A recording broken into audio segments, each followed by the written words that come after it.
Selamat pagi Smart People, rangkuman berita ekonomi dan bisnis hadir menjadi pelengkap referensi informasi Anda. Kita jelang Quarter News selengkapnya.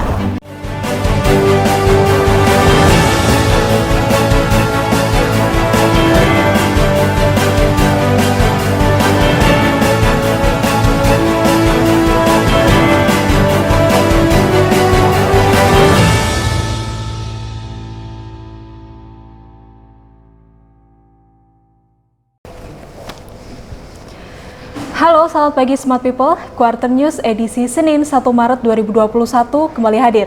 Menemani aktivitas pagi Anda tentunya dengan menghadirkan beragam informasi ekonomi dan bisnis. Bersama dengan analis serta praktisi keuangan terpercaya. Siaran ini akan kami tayangkan secara live di Instagram dan Facebook fanpage di @firstatefuturesofficial. Bersama saya, Wenda Kertajanggi, inilah Quarter News selengkapnya.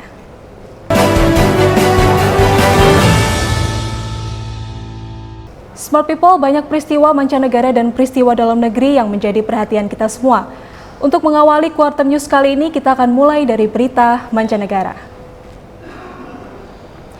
Kebijakan reformasi fiskal dan moneter untuk stabilisasi ekonomi dan mempercepat recovery ekonomi Amerika, diantaranya dengan memberikan stimulus dalam jumlah besar sampai tahun 2023.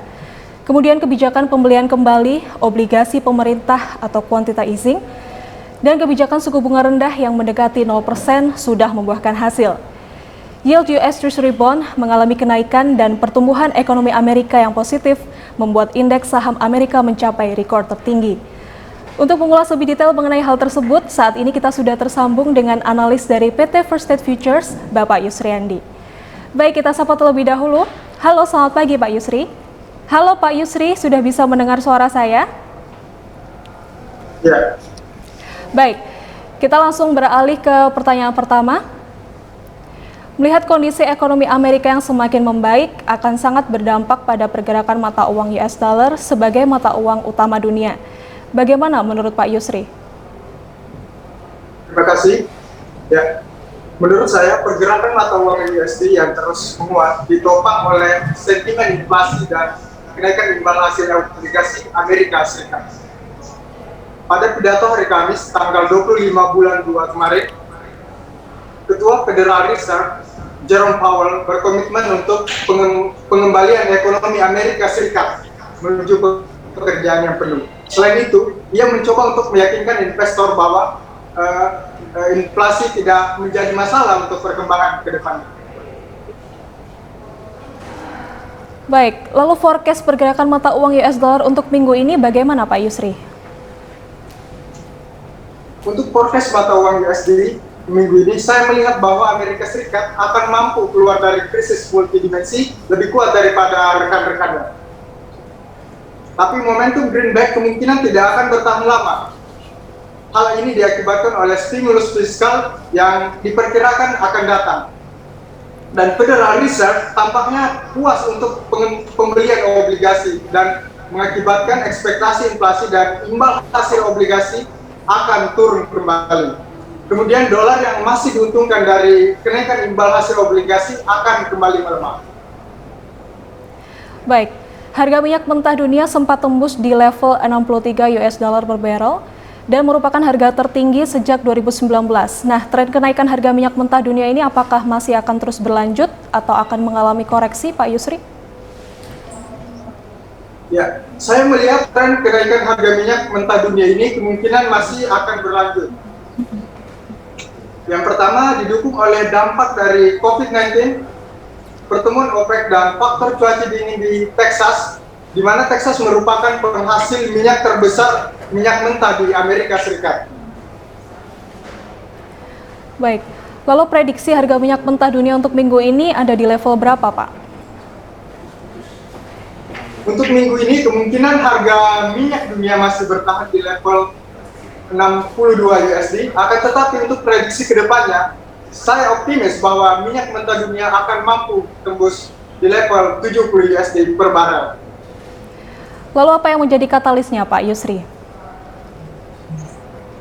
Di sini saya melihat 3 faktor yang menjadi katalis untuk pergerakan harga minyak dunia. Yang pertama, kita melihat dampak musim dingin terhadap produksi dan penyulingan minyak di Texas. Suhu yang sangat dingin di Texas menyebabkan penurunan signifikan terhadap produksi minyak di Amerika Serikat pekan ini. Menurut informasi terbaru, lebih dari 4 juta BPD dari 4,6 juta BPD yang biasanya diproduksi di Texas sekarang tidak beroperasi. Jumlah tersebut mewakili sektor 40% dari total produksi minyak di Amerika Serikat. Yang kedua, saya melihat pertemuan OPEC yang akan berlangsung pada 4 Maret mendatang, di mana pada pertemuan tersebut akan memutuskan apakah akan terus memompa minyak pada level saat ini pada bulan April atau dapat memutuskan untuk menaikkan produksi karena harga sudah terlalu tinggi. Rusia mengindikasikan pekan ini bahwa pasar minyak yang seimbang. Yang ketiga, kita melihat dari permintaan minyak yang dipertanyakan. Permintaan minyak jangka pendek di Amerika Serikat dan Eropa masih menjadi pertanyaan utama. Konsumsi bensin tidak dapat diharapkan untuk kembali ke sebelumnya diakibatkan dari dampak dari COVID-19. Namun dalam jangka panjang saya melihat permintaan minyak akan melonjak pesat pada Asia dan Eropa. Meskipun situasi jangka pendek masih dipertanyakan, akan tetapi situasi jangka panjang yang menjadi penentu. Ya, begitu. Baik, emas sebagai salah satu aset safe haven akhir-akhir ini cenderung mengalami tekanan. Apa saran dari Pak Yusriandi kepada para pelaku pasar? Untuk emas, saya sarankan untuk pengambilan posisi beli, dikarenakan untuk kedepannya harga emas masih didukung oleh suku bunga yang akan tetap rendah di tahun ini. Setelah pernyataan Ketua Federal Reserve Jerome Powell yang menjelaskan bahwa tidak akan ada kenaikan ataupun penurunan suku bunga di masa mendatang. Baik, lalu forecast harga emas untuk minggu ini bagaimana, Pak?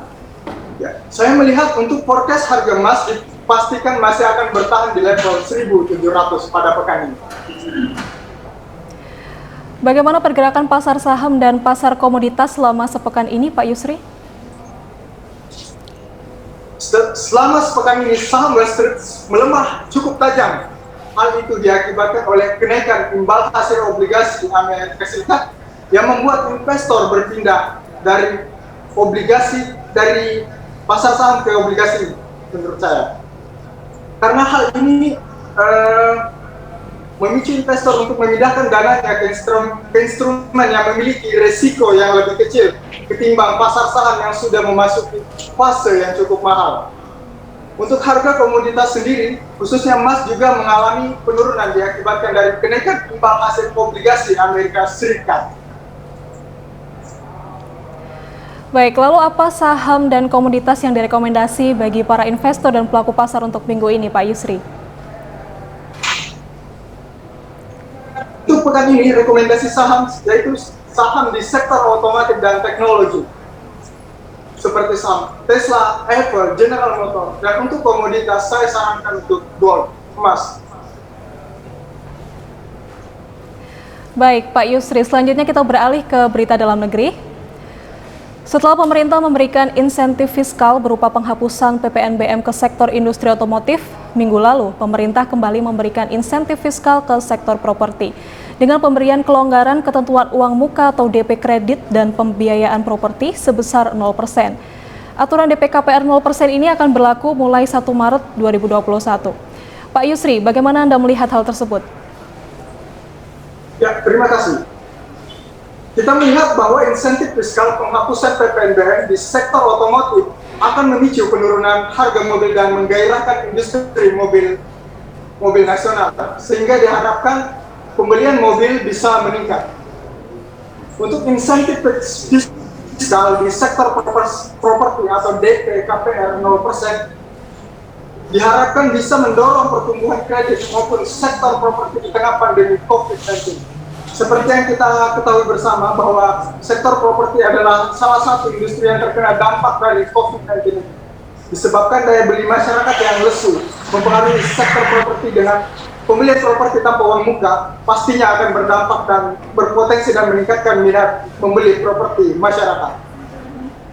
Namun di sisi lain, saya melihat bahwa daya beli masyarakat sangat terganggu sebenarnya. Sebagian besar golongan masyarakat menengah ke bawah lebih memilih untuk memenuhi kebutuhan yang lain daripada harus membeli properti. Sehingga dari hal ini saya melihat bahwa kebijakan ini lebih diuntungkan kepada golongan menengah ke atas. Begitu yang saya lihat. Baik, selanjutnya sehubungan dengan kebijakan moneter Bank Indonesia yang memangkas suku bunga acuan ke level 3,5%. Mengingat adanya kenaikan imbal hasil atau yield surat berharga pemerintah Amerika Serikat atau US Treasury Bills yang terus terjadi sehingga berpotensi menekan selisih imbal hasil dengan surat berharga negara atau SBN Indonesia. Lalu apa dampak terhadap capital inflow atau capital outflow Indonesia, Pak? Ya, kenaikan yield Treasury Amerika Serikat belakangan ini dipicu oleh pemulihan ekonomi global. Karena sudah berjalannya vaksinasi corona secara masif. Imbal hasil yang tinggi juga mendorong investor untuk berpindah dari saham ke obligasi. Kenaikan yang itu juga terjadi di tengah ekspektasi bahwa ekonomi Amerika Serikat akan membaik di tengah vaksinasi dan kucuran stimulus fiskal senilai 1,9 triliun US dollar. Partai Demokrat sejauh ini berjuang untuk memutuskan stimulus tersebut yang dibarengi dengan kenaikan upah minimal sebesar 15 US dollar per pekerja. Untuk capital inflow sendiri, saya melihat bahwa arus modal asing yang masuk lebih sedikit diakibatkan oleh investor lebih memilih yang obligasi Amerika Serikat yang sedang di level tertingginya sepanjang pekan ini. Di mana yield Treasury acuan benchmark tenor 1 tahun sempat menyentuh level 1,6%. Sepanjang tahun berjalan, yield obligasi acuan itu telah naik dari 50 BT atau setara dengan 0,5%. Kenaikan obligasi 10 tahun ini bakal memicu kebijakan beban bunga kredit maupun kredit pemilikan mobil atau mobil di Amerika Serikat. Untuk capital outflow sendiri, saya melihat bahwa arus modal keluar dipastikan lebih banyak dikarenakan investor masih cenderung melepas aset safe haven tersebut.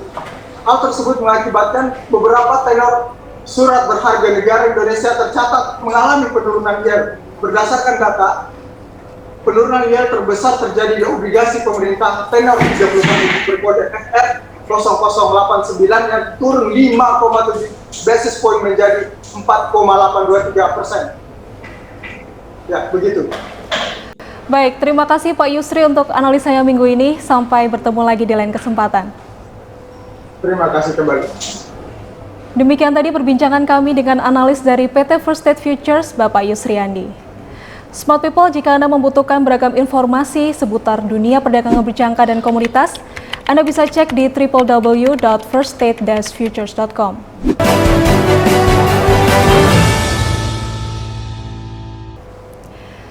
Selanjutnya kami berikan informasi kalender ekonomi yang akan hadir di minggu ini.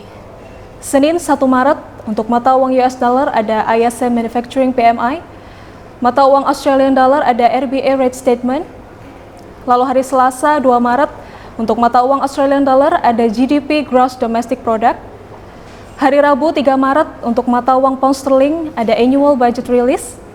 Hari Kamis 4 Maret, ada OPEC meeting, dan untuk mata uang US dollar ada Fed Chair Powell Speaks. Dan di hari Jumat 5 Maret untuk mata uang US dollar ada Average Hourly Earning, Non-Farm Employment Change, dan Unemployment Rate.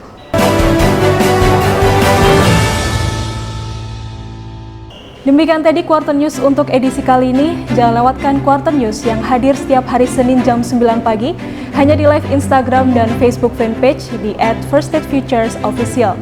Siaran ini akan kami tayangkan kembali di channel YouTube First State Futures, jadi jangan lupa untuk like, comment, share, dan subscribe. Jangan lupa juga untuk tetap mematuhi protokol kesehatan dengan 3M, mencuci tangan di air mengalir, memakai masker, dan menjauhi kerumunan. Akhir kata, saya Wenda Kertajanggi beserta seluruh kru yang bertugas pamit undur diri. Selamat pagi dan sampai jumpa.